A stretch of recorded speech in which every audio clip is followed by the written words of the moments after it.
Hello learners, this side Srishti Tyagi. Welcome back to Srishti science classes. आज की class में हम पढ़ने वाले हैं ग्राफिकल रिप्रेजेंटेशन ऑफ मोशन, कि मोशन को हम ग्राफिकली किस तरीके से रिप्रेजेंट कर सकते हैं।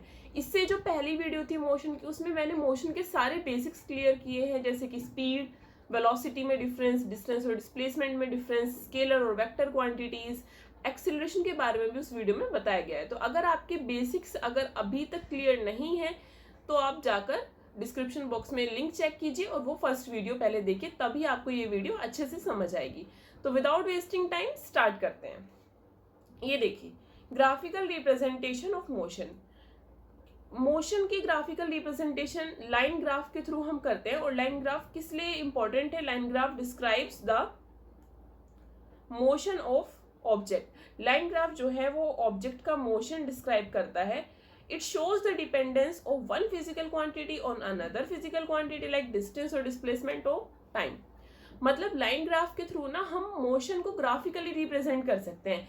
कैसे कि एक फिजिकल क्वांटिटी सपोज डिस्टेंस हो या फिर डिस्प्लेसमेंट हो, तो हम उसको टाइम पर वो किस तरीके से डिपेंड है ये शो कर सकते हैं ग्राफ के थ्रू। क्यों?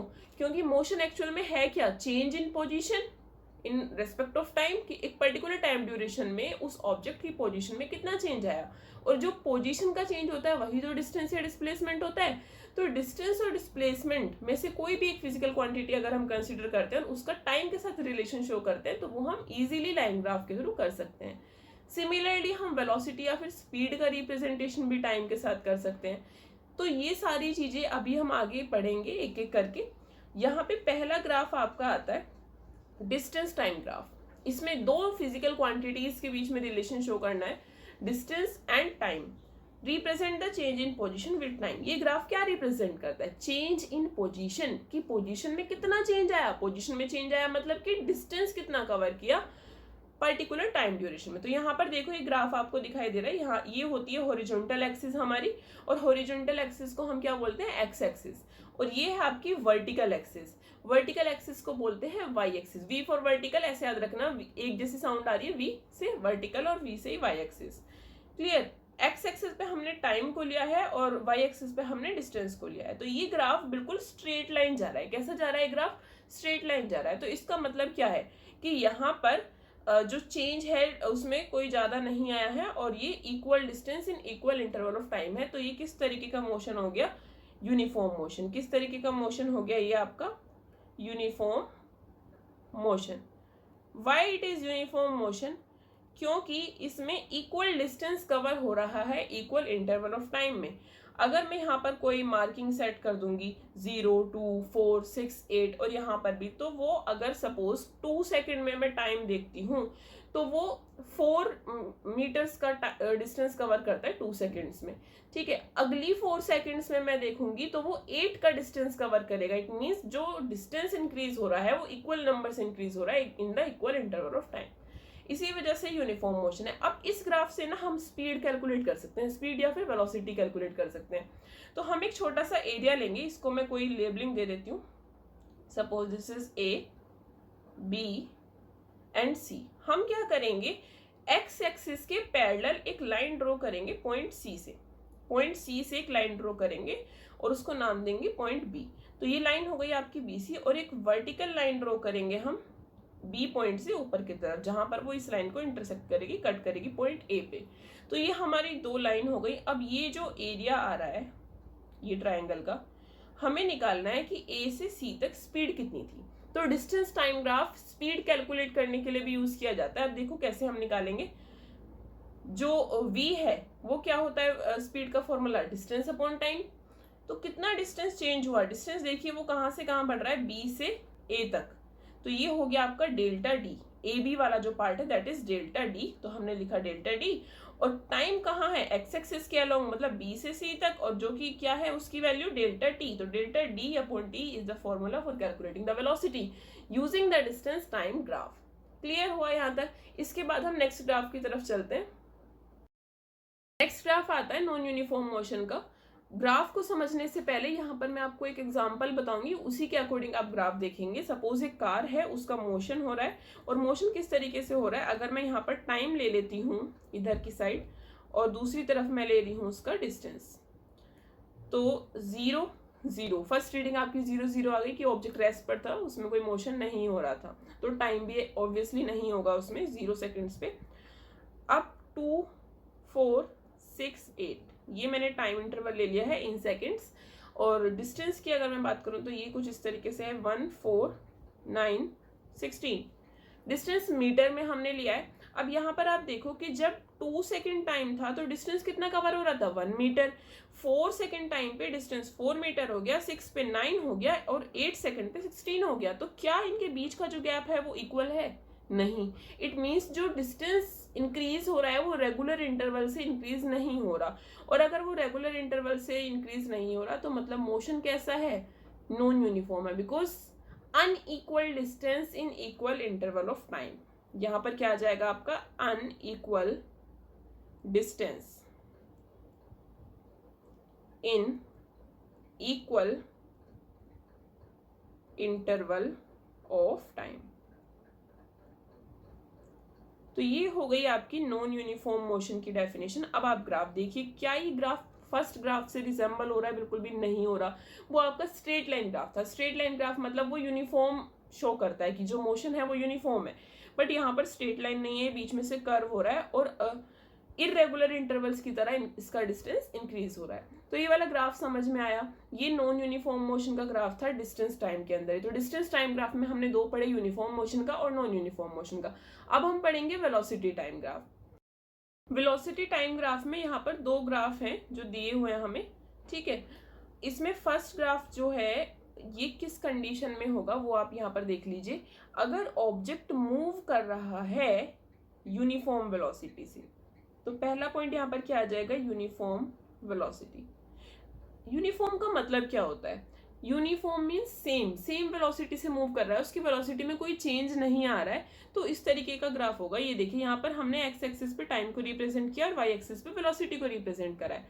अगर मैं यहाँ पर देखूं इस इंस्टेंट पे, तो भी वेलोसिटी उतनी ही थी, ठीक है। इस पे भी वेलोसिटी उतनी ही है और इस पॉइंट पर भी वेलोसिटी उतनी ही है। सपोज करो कि ये रीडिंग्स कुछ इस तरीके से हैं 0 10 20 30 40 और 50, और ये है पॉइंट A B C और यहाँ पर D।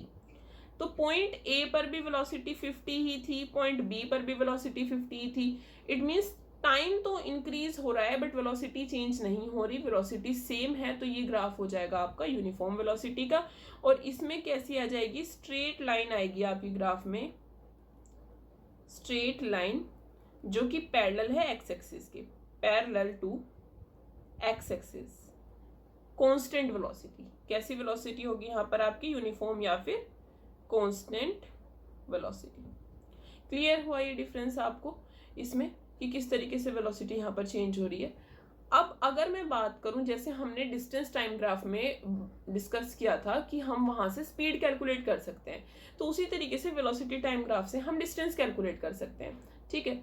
डिस्टेंस किस तरीके से कैलकुलेट करेंगे? अगर मैं पॉइंट बी से लेके पॉइंट डी तक का डिस्टेंस कैलकुलेट करूं, तो यहाँ पर आपको एक रेक्टेंगल की फॉर्मेशन दिखाई दे रही है। ये रहा एक रेक्टेंगल इस तरीके से, स्क्रीन पर आप देखिए।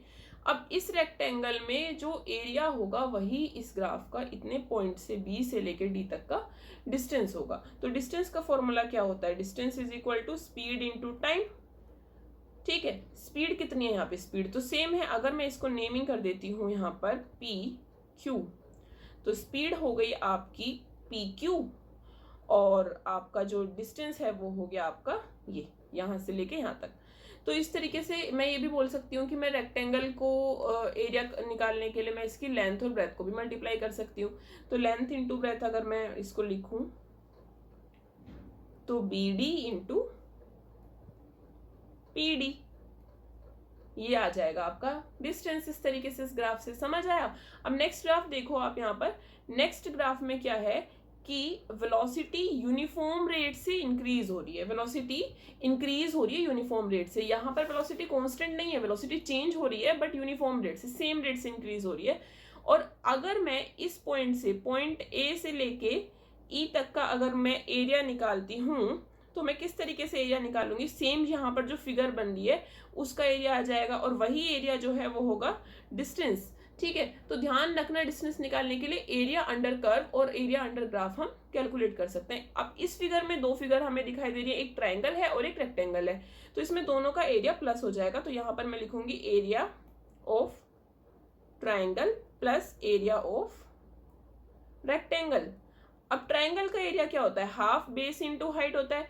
बेस क्या है इसमें, एडी है, और हाइट क्या है, ईडी है, प्लस रेक्टेंगल का एरिया। रेक्टेंगल का एरिया मीन्स बीसी, उसकी ब्रेथ हो गई और लेंथ हो गई उसकी सीडी, बीसी इंटू सीडी। तो इन दोनों को अगर मैं प्लस करूंगी तो ये आ जाएगा आपका, क्या हो जाएगा, ये डिस्टेंस हो जाएगा। क्लियर हुआ कि ग्राफ से, वेलोसिटी टाइम ग्राफ से हम डिस्टेंस कैसे कैलकुलेट करते हैं। अगर मैं बात करूं इस ग्राफ की कि कोई और सा नेम इसका क्या हो सकता है, तो ये एक्सेलरेशन का ग्राफ भी तो हो सकता है। क्यों हो सकता है एक्सेलरेशन का ग्राफ, क्योंकि वेलोसिटी जो चेंज हो रही है विद रिस्पेक्ट टू टाइम वही तो एक्सेलरेशन है। क्लियर हुआ ये पॉइंट। आगे के ग्राफ की तरफ देखते हैं जिसमें कि वेलोसिटी चेंज होगी बट नॉन यूनिफॉर्म रेट से। यहाँ पर आपको दो ग्राफ दिए हुए हैं, दोनों में ही जो वेलोसिटी है वो चेंज हो रही है बट नॉन यूनिफॉर्म रेट से। कैसे, आप ये देख सकते हैं कि फर्स्ट वाले ग्राफ में जो है वेलोसिटी डिक्रीज हो रही है और वो भी अनइक्वली। अनइक्वली मीन्स कि अगर जो वेलोसिटी चेंज हो रही है रेगुलर इंटरवल ऑफ टाइम में नहीं हो रही, पहले कुछ और अमाउंट चेंज हुआ वेलोसिटी का, फिर उससे थोड़ा ज्यादा हो गया तो वेलोसिटी डिक्रीज हो रही है। ये डिक्रीजिंग ग्राफ है वेलोसिटी का, फर्स्ट वाला। इसमें वेलोसिटी आपकी घट रही है।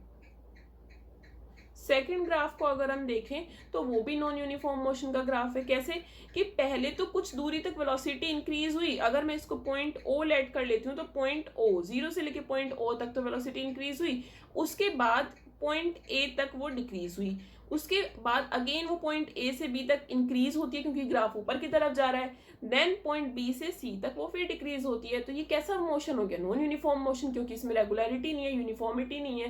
क्लियर। तो ये दोनों ही जो ग्राफ हो गए ये हो गए आपके नॉन यूनिफॉर्म मोशन के।